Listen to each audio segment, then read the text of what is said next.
So I'm watching Looking for Alaska on Hulu, and I just bawled like a little baby, and I had to redo my makeup for this video because John Green did me dirty again, and it's not even me reading his work this time, it's me watching it, and it's so painful. It's so painful. John Green, why you gotta be that way? Hey guys, welcome back to my channel. It's Shania, and today I thought I would do a video in regards to the books that I plan on reading in the month of November. I have an extensive list that I probably will not be able to get to at all, theoretically, but we'll see, because I'm balancing school on top of reading this when I really should be reading for my classes, but we're fine, and we're going to do it, and we're going to see how many books I can get to at the end of November if I read them all. So, yeah. I'm gonna just show you guys what I want to read, and we'll see if we get to it. Okay, so the very first book that I plan on reading in the month of November, I actually already read in October, but that's fine, and that is Scythe by Neal Shusterman. I actually, not this book, but this book, Thunderhead, is the one that I'm actually reading in November. I already started it.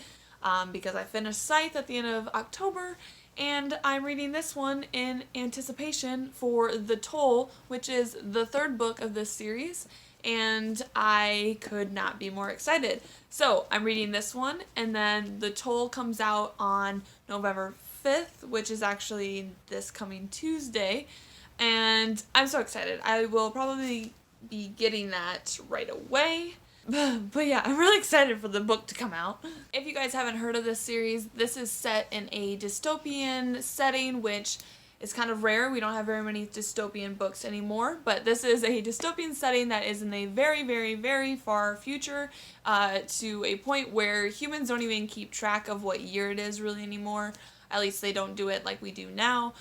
They base it off the Chinese calendar, but not the animals that they have in the Chinese calendar. They make their own animal, so they just pick an animal for that year, and then they're like, oh, this is the year of the zebra, or whatever.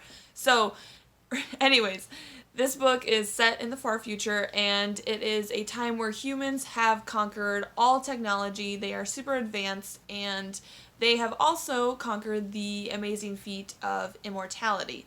So there's no more war, there's no more crime, there's no more just basically any death or any issues in the world besides the fact that nobody dies. The one problem that they have is overpopulation.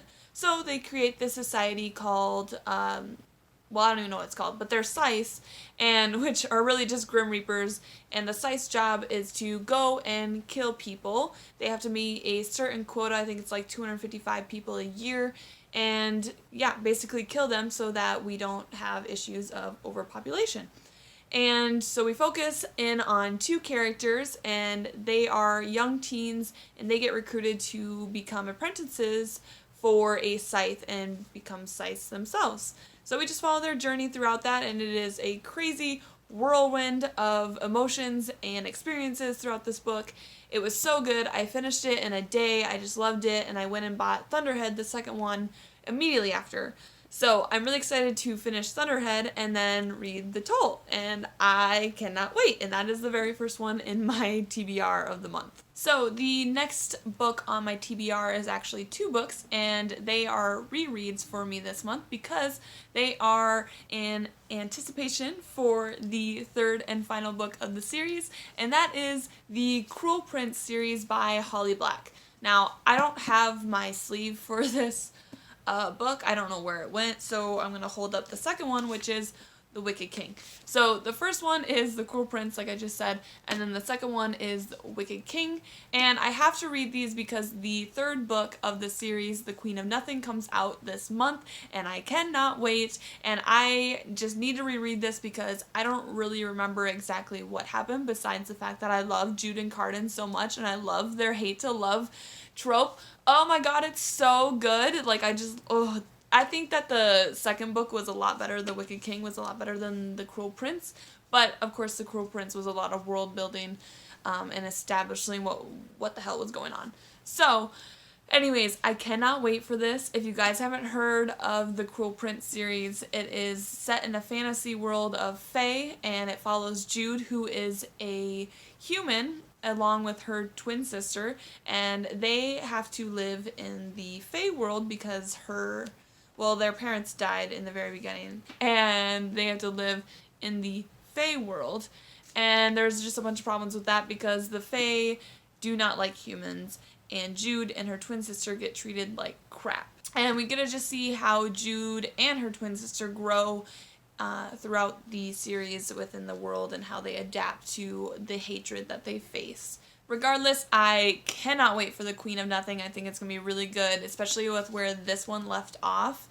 There's so many questions I have, and I was just taken aback. It had a huge twist, and I wasn't prepared for it, so cannot wait for that. And I had to include this series in my reread and in my TBR because of that book. So the next book that I have on my TBR is one that I actually included in my recent book haul video, and that is The Beautiful by Renée Ahdieh. And I talked about it in my book haul about how much I really wanted to read this, but I seriously want to read it so bad. It just sounds so good, and then I realized that there might be vampires in this book. I don't really know. I heard mixed reviews, and I thought I read that there were vampires in this. Like, do you guys know? Are there vampires in this? Because I'm interested. I haven't read a good vampire book in so long. I think, like, the last series that I thought was really, really good was the Vampire Academy series. I haven't read a good vampire book in forever, and I want one. I really do. And I think if there is vampires in this, I think that this one could be a really good one. Anyways, this book is about a girl who flees from her home in France, I believe, and she goes to the wonderful city of New Orleans, where she joins a convent, and shortly after she joins the convent, there are girls within her convent that are showing up dead, and there's basically a serial killer going around killing these girls. And some of the girls' bodies end up in, like, their enemies. Basically, this guy who has another society, I don't know what they're called, and it's something French that I will not be able to pronounce. But anyways, this guy, Sebastian, he is the leader of this other rival convent or society or whatever it is. And basically, he's a suspect, but the main girl has an attraction to him. They have some sort of relationship, at least it sounds like it, some sort of romance together.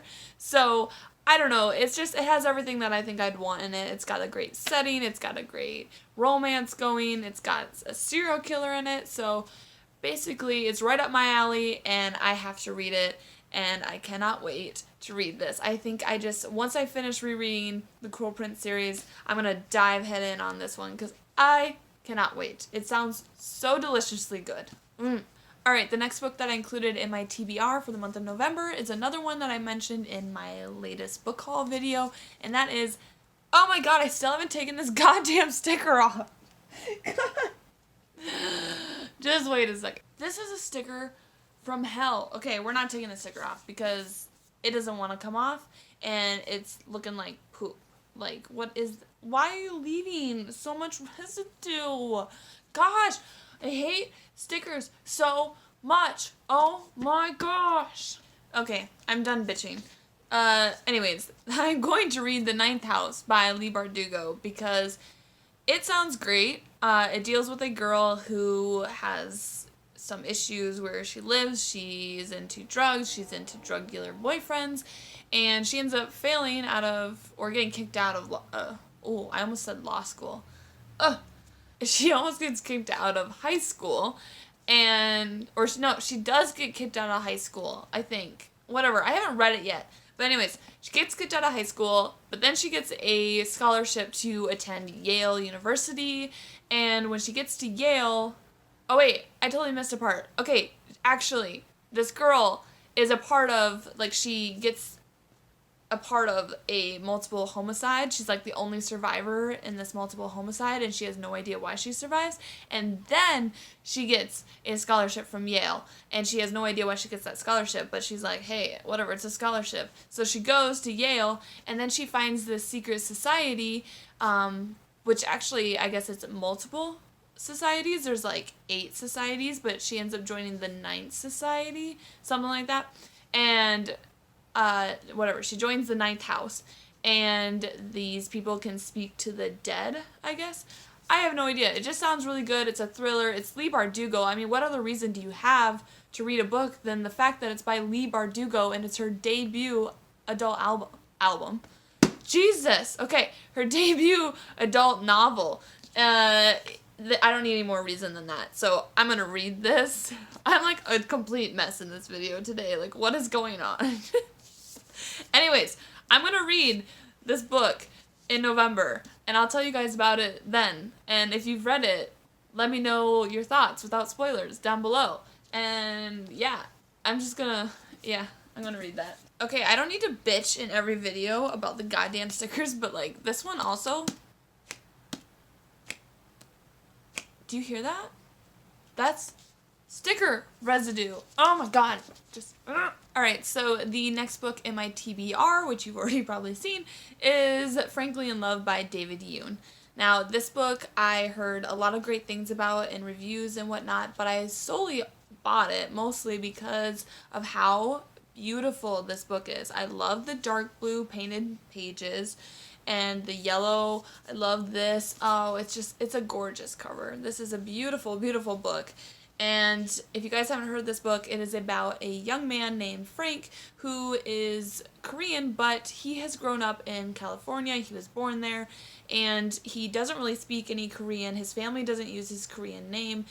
They don't really practice very much regarding Korean culture and whatnot, but his parents still expect him to end up with a Korean girl. And he ends up falling in love with a girl who is not Korean. So he turns to his friend Joy, who is also Korean, and they come up with a plan to fake date because they're both in the same situation where they're in love with someone who isn't Korean that their parents expect them to be with. And it's that fake dating trope that it's just going to end up not working, and there's going to be complications with it, but they're going to fall in love with each other, and I'm here for that. I'm here for that trope, and I think it's going to be a really cute, romantic, contemporary novel, and I just really want to get into this. And I think it's going to be a good little mix-up between everything else that I'm reading in my TBR. I've got a lot of dark books this month to read, and I think that this will help change the course a little bit and not make everything so dark this month and make it cute and happy for a little bit. So, yeah. Alright, so the last book on my TBR, because I need to just stop adding books to my TBR, and I think 7 is a good number. I think that that's enough books for me to feel like I could get to them all this month, because if I keep going, I will have a ginormous list that I will never get to. So, the last book in this TBR is Children of Blood and Bone by Tomi Adeyemi. And this book, I know it's very popular, it's on the best-selling list, and I haven't got to it yet, which I'm disappointed in myself as well, because I've had this book since, like, June, I'm pretty sure, and I still haven't read it. So, this book is about a young girl who lives in a world that contains magic, and there are a bunch of different people that contain different powers. There are the burners, who of course have possession of fire magic, and then there's the titers, who can create like waves and do things with water, and then there is the protagonist herself, who her mother is able to bring back souls that are dead, basically. And of course there is a king who does not want magic. He wants it eradicated, and so does the young prince as well. And so they get magic to basically disappear, and then they attack the place where our young protagonist lives, and her mother and her people are killed from it, and then she goes and has a chance to get magic back. And we just follow her journey throughout that and all the complications that come. She is joined by a rogue princess who also believes in bringing magic back, but they face, of course, the kingdom and the king and the prince who do not want magic. So heard so many good things about this book. I know that the collector's editions that came out for this are beautiful. They've got like the burners, the tiders, and you know, people that have air magic, I think, and I just really want to know which one that I feel I belong to. I feel like it's a Hogwarts house type of thing, so I really want to read this and then decide which one of those collector's editions that I really want, or if I want them all. But anyways, I think that this is going to be a beautiful book. It's on the best-selling list. It's popular for a reason, and I can't wait to figure out what my own opinion is on it. And I love the fantasy books. It took me a long time to read this because I knew that it was fantasy, and I just got done reading the Cruel Prince series, and as well as Six of Crows duology, and it was just a lot of fantasy, a lot of world building, and I didn't want to dive into another one. I wanted to kind of lay off all the world building for a little bit and read some contemporaries, so that's what I did.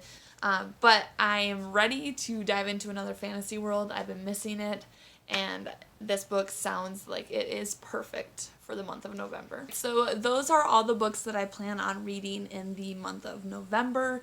Who knows if I'll get to them all, and who knows if I'm even going to read those or if I decide to read something else, because I tend to be the type of reader that reads whatever I'm feeling or I'm in the mood for, so who knows if I'm going to stick to that exact list or if I jump around or if I end up replacing some with other books. I have no idea. We'll see, and I'll let you guys know in my November wrap-up what I end up reading. But yeah, other than that, those are the books that I plan on reading as of now. I hope you guys enjoyed this video, and if you want to follow me on my social media, I will have them linked down below. And yeah, other than that, I will see you guys next time. Bye!